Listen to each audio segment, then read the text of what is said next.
Media Syari, media dakwah Islam. Iya. Termasuk saat ini ya kawan, sekarang ini kita ada banyak pertanyaan tentang dolar naik, rupiah turun, kemudian harga barang-barang naik. Iya kan? Bagaimana solusinya yang bisa kita amalkan ya? Karena kita ini bukan penentu kebijakan.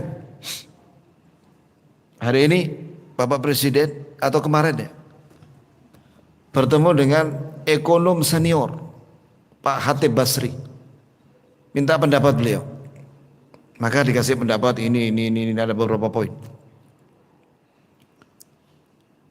Kita bukan ahli ekonomi, iya kan?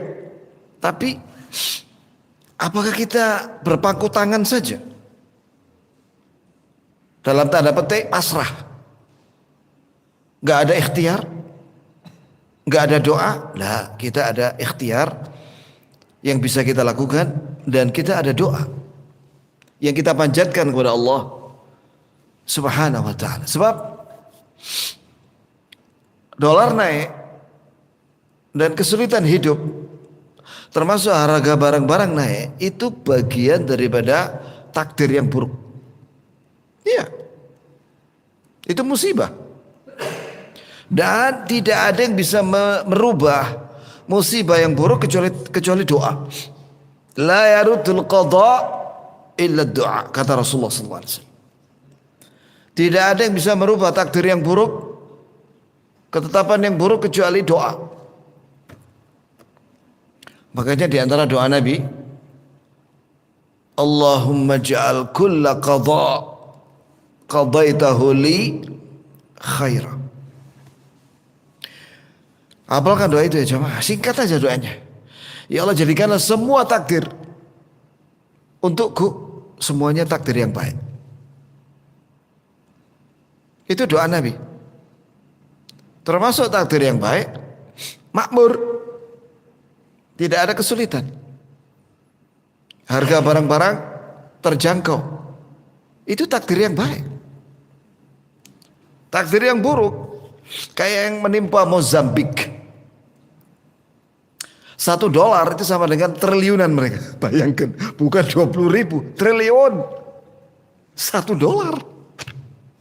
Hancur-hancuran dah. Mereka tidak pakai lagi uang, mata uang mereka pakai dolar sekarang. Nah, kita bukan penentu kebijakan dan kita bukan ahli ekonomi, tapi kita bisa mengamalkan ini. Rakyat ini, Muslim terutama, kita bisa melakukan ikhtiar, doa. Karena dengan doa akan dirubah oleh Allah takdir yang buruk menjadi takdir yang baik. Jadi mungkinkah dolar itu bisa turun? Mungkin. Pernahkah terjadi? Pernah. Di zamannya Pak Habibie, setelah beliau jadi presiden. Pada tahun 90 berapa itu peristiwa kerusuhan tuh? Nah, itu dolar 17.000. Sempat saya waktu itu di Madinah, dolar 17.000, $1. Kemudian ketika Pak Habibie naik, maka dolar turun jadi berapa coba? 8.000. Berarti bisa. Jangan mengatakan tidak bisa. Apa ada orang yang senang dengan dolar naik? Ada. Bagi yang gajinya dolar, senang mereka. Yang gajinya dolar, karena dia ekspor impor ya, dapat dolar dia senang dia, karena dolar naik terus. Tapi yang bagi gajinya rupiah, mayoritas gajinya rupiah, ya semakin turun nilai rupiah itu. Jadi doa ya jemaah. Tadi itu doa Nabi, dan doa terserah antum doanya, ya, tapi yang bagus ya doa Nabi Sallallahu Alaihi Wasallam. Ya Allah, makmurkan kami ya Rabb. Begitu cara, ini salah satu doanya begitu. Cabutlah musibah yang menimpa negara kami. Nah, itu umum sudah. Angkatlah musibah yang menimpa negara ini ya Allah. Itu umumnya begitu. Doa yang kedua dengan ikhtiar. Apa ikhtiar itu? Menurut Al-Quran dan Sunnah ya. Kalau ikhtiar menurut ahli ekonomi beda lagi.